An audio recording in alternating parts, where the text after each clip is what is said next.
جی اب جو ہے تو اس میں پھر یہ ہوا کہ سودا ہو گیا، پیسہ ملا، اور وہ ہم لوگوں میں بھائیوں میں نہیں تقسیم ہوا۔ ان کو بھی کسی علماء نے بتا دیا کہ بھائی وہ آپ کے نام ہے، آپ اس کو جو ہے تو آپ ہی کہو گے۔ اور اس کے بعد جو ہے تو یہ بھی اس کے ساتھ ثبوت ہے کہ انہوں نے بعد میں یہ بھی کہا، لوگوں سے کہنے لگے بھائی کہ ہم سے غلطی ہو گئی، یہ بھی کہا، لیکن پیسے نہیں بانٹے۔ آپ سے بھی کہا؟ ہاں، اچھا، غلطی ہو گئی۔ اب ہم سے تو نہیں، لوگوں سے بات اچھا۔ پتہ لگی، لیکن بھائیوں سے یا بہنوں سے انہوں نے کہا کہ ہم سے غلطی ہو گئی۔ اب اس کے بعد دوسری زمین کا مسئلہ آیا، تو اس میں بھی دو حصے میں تھی، ایک بڑے ابا کے، اس میں بڑے ابا کے لڑکوں کے نام تھی اور ایک بھائی کے نام تھی، ایک زمین دونوں کے نام تھی۔ اب اس میں سے جو ہے تو زمین میں سرکاری جو ہے تو پل نکلا اس زمین سے، تو اس کا معاوضہ بھی جو ہے تو وہ آیا، معاوضہ بنا 10 لاکھ کا۔ تو اب وہ بھائی بڑے ابا کے لڑکوں میں 5 لاکھ جائے گا، 5 لاکھ ہمارے سے آئے گا۔ اب وہ 5 لاکھ میں ہم بھائیوں کو ملے، جی تو اس میں بھی یہ باتیں آ رہی ہیں، بھائی وہ ہمارے نام ہے، وہ ہمارے سے آئے گا، اور اس میں کوئی مطلب ہمارے نام ہے لیکن وصیت لکھت میں نہیں۔ جی بھائی، اس سلسلے میں مسئلہ یہ ہے کہ دیکھیے، جب کسی کا انتقال ہو گیا تو وارثین میں وہ جتنی بھی ترکہ ہے وہ وارثین میں منتقل ہو جاتا ہے۔ اب نام ہونے کی جو بات ہے، نام ہو، چڑھا ہو یا نہ چڑھا ہو، آٹومیٹک وہ ورثہ میں منتقل ہو جاتا ہے۔ اب اپنی جائیداد کی سیفٹی کے لیے یا کسی بھی غرض سے بہت سے لوگ اب کر دیتے تھے کہ بھئی اپنے 4 بھائیوں میں سے کسی ایک کے نام کر دو، تو لیکن اس میں حصہ تو سبھی کا رہے گا۔ دیکھیے، اگر اس میں وہ نیت بھی کر لیں،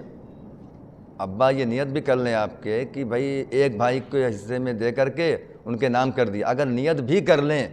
تو بھی ان کو لینا جائز نہیں ہوگا۔ جائے کہ عام طور سے لوگ سیفٹی کے لیے ایسا کرتے تھے، جیسا آپ بتا رہے ہیں کہ بھئی وہ سیفٹی کے لیے، اور ایسے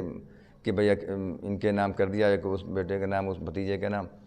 تو سیفٹی کے لیے ایسا ہوتا ہے۔ تو نام ہو جانے سے ان کی نہیں ہو جاتی، سبھی کی رہتی ہے۔ دوسری بات، اگر بالفرض مان بھی لیا جائے کہ انہوں نے، والد نے ان کو ایک کو دے دیا، 2 کو دے دیا، 2 بھائی کو نہیں دیا، 2 بیٹوں کو نہیں دیا، 2 بیٹوں کو دیا،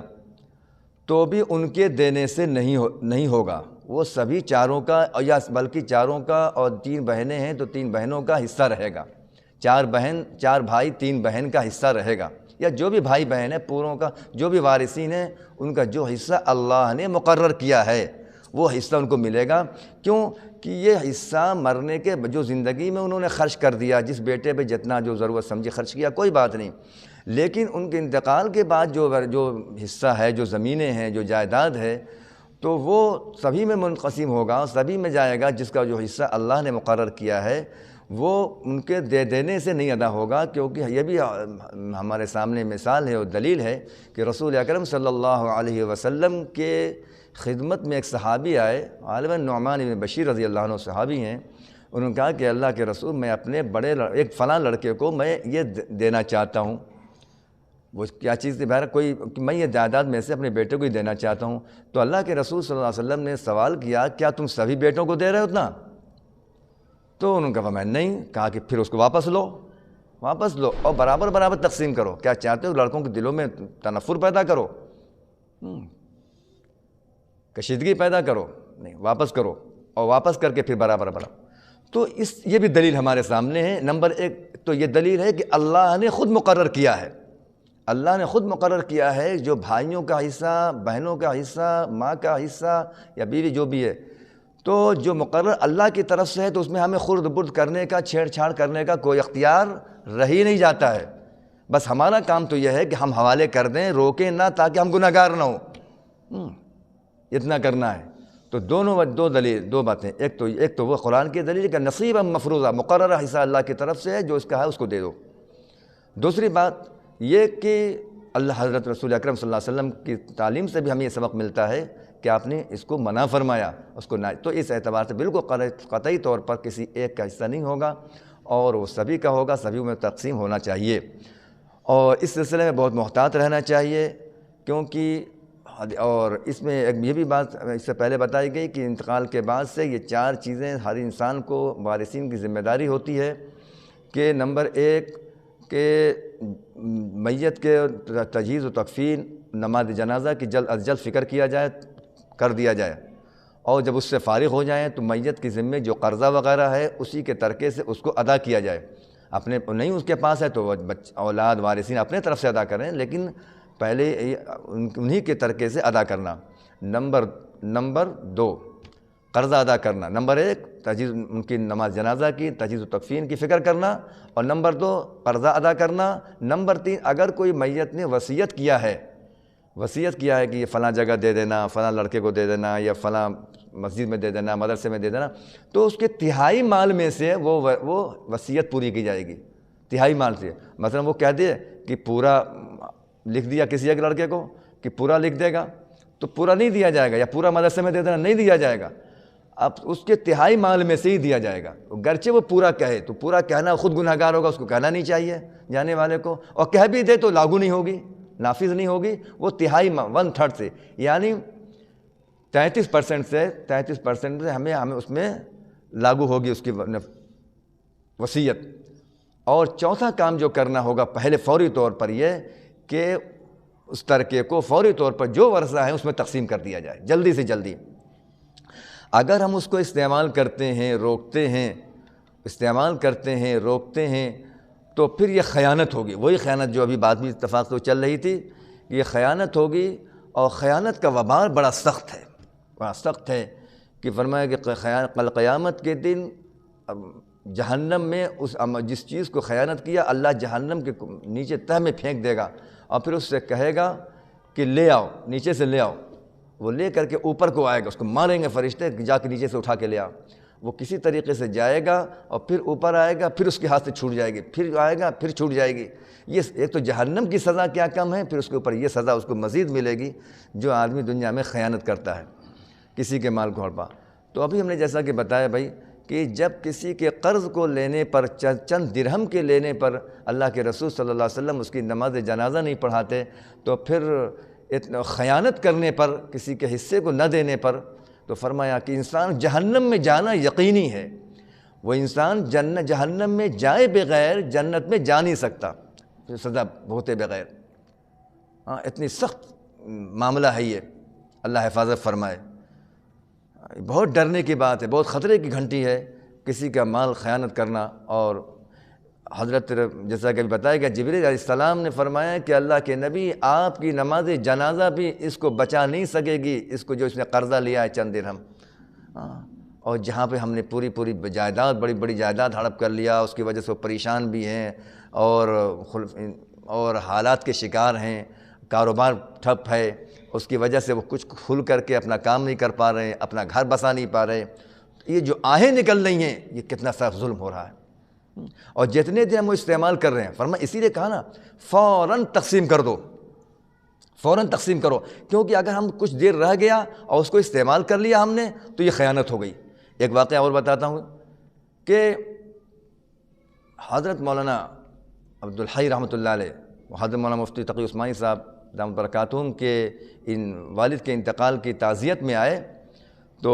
جب تعزیت میں آئے وہاں پر تو انہوں نے دیکھا کہ حضرت بڑے کمزور ہو گئے، تو کہا کہ حضرت جلدی سے خمیرہ لے آئے کہ حضرت یہ خمیرہ کھائیے، ایک چمچ میں نکال کے دیا، یہ خمیرہ کھا لیجئے، آپ تو ذرا سا تقویت ملے گی، آپ کو انرجی آ جائے گی۔ تو جیسے کہا کہ ہمارے والد صاحب یہ کھایا کرتے تھے، آپ یہ کھا لیجئے بچہ۔ اچھا، رک گئے، کہا کہ یہ خمیرہ مجھے کھلانا تمہارے لیے جائز نہیں ہے، ذرا سوچو، ذرا کتنی اہم بات، توجہ کی بات، یہ خمیرہ، ایک چمچ خمیرے میں کیا لگتا ہے، اور کوئی 100% کہا جا سکتا ہے، کوئی اختلاف نہیں کرتا کہ حضرت کو ایک چمچ خمیرہ کھلا دو، ان پہ تو جان نشاور کرنے کے لیے تیار تھے۔ کہا کہ یہ ایک چمچ خمیرہ مجھے کھلا رہی، تمہارے لیے جائز نہیں کہ مجھے کھلاؤ، اس خمیرے میں تمہارے سارے والد کا انتقال ہو گیا تو خمیرہ وارثین میں منتقل ہو گیا، اب جب تک تمہارے چاروں بھائی بہن جو وارث ہیں جب تک وہ سب کی اجازت نہ ہو تو مجھے کھانا میرے لیے جائز نہیں، حرام ہے میرے لیے کھانا۔ میرے لیے کھانا حرام ہے، نہیں کھایا۔ آپ سوچئے اللہ کتنا احتیاط برت، کیوں؟ اللہ کے سامنے حاضر ہونا ہے، اللہ کے سامنے جواب دینا ہے۔ ایسے فرمایا کہ عالم امام ابو حنیفہ رحمۃ اللہ علیہ کا یا کسی اور کا واقعہ ہے کہ وہ کسی کی عیادت کے لیے گئے اور انہی کے سامنے ان کا انتقال ہو گیا، تو وہاں جو چراغ جل رہا تھا انہوں نے بجھا دیا۔ اب لوگ آئے تو کہیں حضرت، جو لوگ بیٹھے تو کہنے لگے حضرت یہ آپ نے عجیب کام کیا، آپ نے چراغ، اب چراغ کی اور ضرورت ہے، لوگ آئیں گے جائیں گے، ان کی تجہیز و تکفین کا معاملہ ہے، لوگ دیکھیں گے، خیریت بھیڑ بھاڑ ہوگی تو چراغ کی ضرورت ہے، آپ نے روشنی بجھا دیا۔ کہا کہ بھائی میں نے اس لیے بجھا دیا کہ اب یہ چراغ کا مالک جو تھا، یہ جس کا انتقال ہوا، یہ اس کا مالک تھا، اس کا انتقال ہو گیا، اب اس کا وارث اب یہاں کوئی موجود نہیں ہے۔ اگر اس چراغ کی روشنی کوئی جلتی رہتی، اس سے فائدہ ہم اور آپ اٹھاتے تو یہ وارث دوسرے کی چیز ہم خیانت کرتے، اللہ کو پکڑ ہو جاتی، اس لیے اب اس چیز کا استعمال کرنا ہمارے لیے جائز نہیں تھا، اس لیے ہم نے چراغ کو بجھا دیا۔ اللہ اکبر، تھوڑی سی چراغ کی روشنی کے بارے میں اتنا اس قدر احتیاط برت رہے۔ تو یہ بہت ہی چوکنا، بہت ہی حساس معاملہ ہے، سینسیٹیو معاملہ ہے کہ کسی کے مال کو اسی طریقے سے بہت سے لوگ جب ہم مال کو مثلا جیسے انتقال ہوا، یہاں پہ ایک گھر ہے، دو دکانیں ہیں، 4 دکانیں ہیں، اب اس میں 4 بھائی ہیں، 4 بہن ہیں، 3 بہن ہیں، اب وہ 4 دکان میں سب کا حصہ ہے، لیکن ابھی وہ تقسیم نہیں ہو رہا ہے، وہ 4 کا نیت ہے کہ ہاں تقسیم کریں گے کبھی۔ اب وہ 4 سے فائدہ، 4 دکان کا فائدہ 2 بھائی اٹھا رہے ہیں، 3 بھائی اٹھا رہے ہیں، 2 بھائی نہیں اٹھا رہے ہیں، 4 بہنیں نہیں اٹھا رہی ہیں یہ فائدہ، یہ خیانت ہو رہی ہے، یہ حرام کا مال پیٹ میں جا رہا ہے۔ کوئی نماز کچھ قبول نہیں ہونا، اس کی کوئی نماز روزہ قبول نہیں ہونا ہے، جہنم میں جانا اس کے لیے یقینی ہے، کوئی سفارش نہیں کام کرے گی۔ اللہ کے نبی جب دنیا میں نماز جنازہ نہیں پڑھتے، جب دنیا میں اس کے سفارش اللہ کے، نماز جنازہ کیا ہے؟ دعا ہے، سفارش ہے اللہ سے، جب دنیا میں اس کے سفارش اللہ کے نبی نہیں کر رہے ہیں تو قیامت میں اللہ کے رسول کہاں سفارش کریں گے اس کے حق میں؟ اتنا سنگین معاملہ۔ اللہ تعالی ہمیں صحیح سمجھ دے اور اس معاملے میں چوکنا رہنے کی توفیق عطا فرمائے۔ ہر ایک کو بہت ہوشیار رہنے کی ضرورت ہے، اس کے میں بہت کہ اس معاملے میں بہت بے احتیاطی ہوتی ہے۔ ہم حاجی ہیں، نمازی ہیں اور دوسرے دین کے کاموں میں بھی ہم لگے ہوئے ہیں، لیکن اس معاملے میں ہم جانتے ہی نہیں کہ احساس ہی نہیں ہوتا کہ دین کا وہ حصہ ہے، حالانکہ اتنا بڑا دین کا حصہ ہے کہ قرآن میں اللہ نے اتنے اہتمام کے ساتھ بیان فرمایا کہ اتنا اہتمام کے ساتھ نماز روزے کو بھی اللہ نے نہیں بیان فرمایا۔ اللہ تعالی ہمیں اس کی دین کی صحیح سمجھ عطا فرمائے اور اس پہ عمل کرنے کی توفیق عطا فرمائے۔ جزاک اللہ۔